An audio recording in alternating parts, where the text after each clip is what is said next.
Alors, bonjour Monsieur Charabi, merci d'accorder un petit moment pour une interview. Alors, vous terminez les soins dentaires. Ce matin, vous avez fait juste un tout petit contrôle, c'était terminé hier. Et donc, ces soins concernaient donc refaire toute la mâchoire supérieure, couronner donc toute la mâchoire supérieure avec des couronnes en zircone, c'est bien ça? Tout à fait, oui.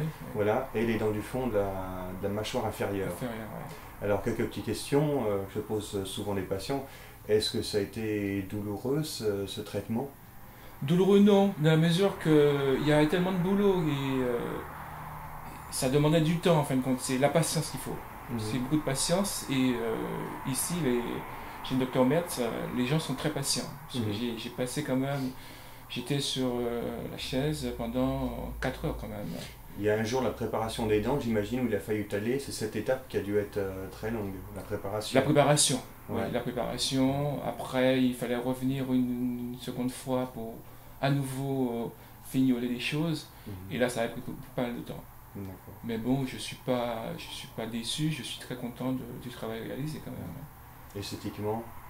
Esthétiquement, ah non, mais c'est parfait, c'est une nouvelle vie, c'est une autre façon d'aborder autre chose. Ouais. C'était quoi votre problème dentaire en fait? Pourquoi il a fallu couronner? Les dents étaient pas belles ou abîmées? Elles n'étaient pas belles parce que lorsque j'étais petit, j'ai eu un vaccin et j'ai pris des antibiotiques qui a fait la tétracycline? Voilà. Ça, et ce qui a fait que toute ma vie, depuis l'âge de 7 ans, les dents étaient marron. Marron, voilà, et en fin de compte, j'ai subi ma vie comme ça. Et là, j'estime que là, voilà, c'est une nouvelle vie qui recommence. D'accord. Et c'est pour ça que bon, je me suis dit, quitte à faire payer cher, mais autant payer pour quelque chose de valable. Venir à Budapest, c'était l'idéal pour moi. Vous venez depuis la Guadeloupe, vous avez fait un arrêt donc sur Paris. Sur Paris, et de Paris, Budapest. Et bon, ça a pris 2 heures de vol entre Paris et Budapest. J'ai été reçu, un taxi est venu me récupérer, m'a amené à l'hôtel. Et de l'hôtel, le soir même, le dimanche soir, on m'a contacté pour me dire si c'était bien arrivé. C'est-à-dire il y a un suivi quand même, on n'est pas laissé à l'abandon. À l'abandon, non. Et vous êtes débrouillé comment sur place? Vous parlez anglais? Non, je ne parle pas d'anglais. Non, et comment on se débrouille? Parce qu'il y a des patients justement qui me disent oui, mais moi je parle que français. Comment est-ce que c'était foutu? Non, c'était pas foutu dans la mesure que bon, j'ai des petits mots, je connais des petits mots en anglais, puisque bon, venant de la Guadeloupe, bon, les îles anglophones, Saint-Martin, je vais souvent, ce qui fait que bon, j'avais une notion. Mais bon, c'est vrai, c'est un handicap, parce que bon, ici les gens, ils parlent vraiment anglais et on voit un peu. Vous avez pu quand même manger, boire? Ah oui, j'ai mangé, j'ai bu, j'ai sorti, j'ai été visiter Budapest, c'est une ville extraordinaire. Donc vous avez pu vous débrouiller, aller dans Budapest sans même parler anglais, en parlant que français? En parlant que le français, et, bon, et les gens sont sympas, et bon, il y a pas mal de touristes qui fait que bon, on est parmi tout le monde en fait, donc il n'y a pas d'a priori. L'idée que vous faisiez de Budapest avant de venir, est-ce que vous étiez vraiment surpris? Vous pensiez que la ville était comment? C'est-à-dire par rapport à la télé, on a toujours des images qui nous fait croire à... C'est des pays de l'Est, on se dit bon, mais pas du tout. C'est comme si on est en France. Hein. Je trouve Budapest, c'est petit, mais c'est quand même, c'est très moderne, c'est très touristique, les gens c'est propre, les gens sont agréables. Et voilà, il y a des belles choses à voir, il y a des monuments à voir, et je trouve que bon, ça vaut le coup de venir. Même en tant que touriste dentaire, voilà, ça vaut le coup. Je trouve que bon, c'est pas seulement pour faire les soins de dents, mais j'ai profité de la ville et de dire voilà, à nouveau, je découvre autre chose. Avant, dans votre vie, vous n'aviez pas beaucoup fait de soins dentaires avant. Vous n'avez pas l'expérience d'être allé beaucoup chez le dentiste? J'ai pas eu l'expérience.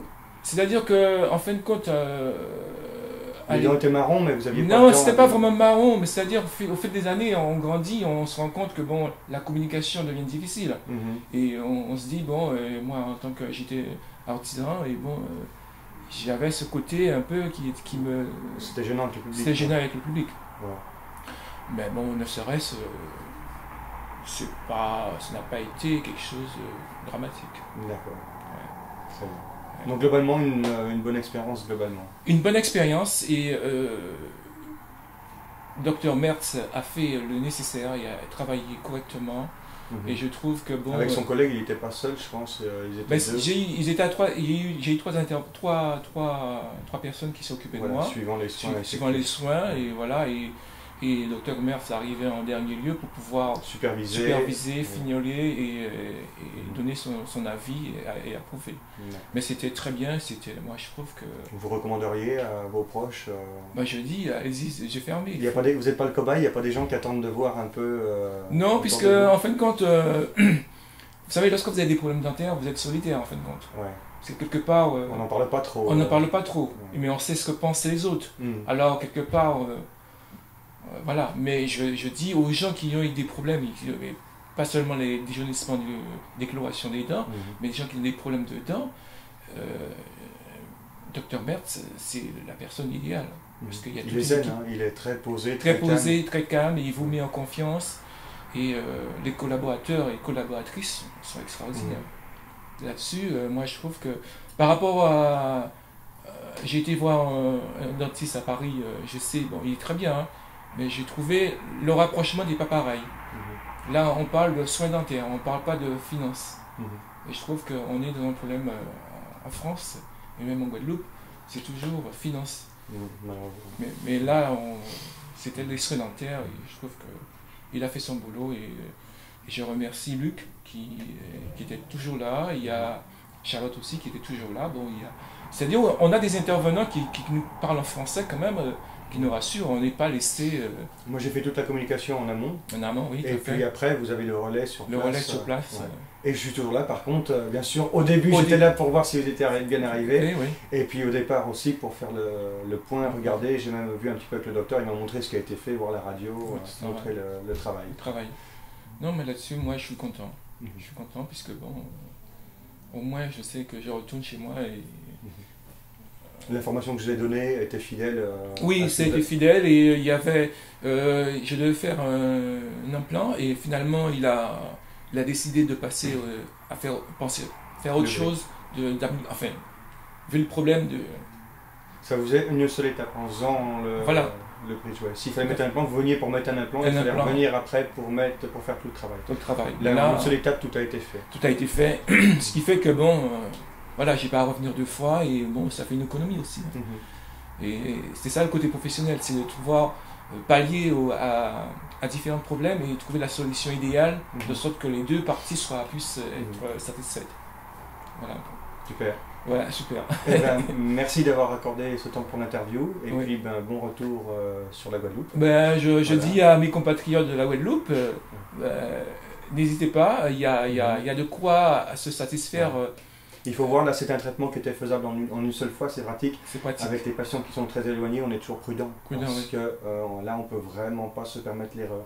Oui. Donc c'est quand même plus difficile un petit peu à gérer. Il y a peut-être certaines personnes où on dira, bon là oui, pas la solution idéale. Pour votre cas, oui, une étape, 2 semaines, tout est fait, pour partir, c'est super. Et c'est un travail qui a très peu de chances qu'il pose le problème. Voilà. Eh bien, bon retour sur la Guadeloupe et puis à bientôt. On reste en contact pour le suivi.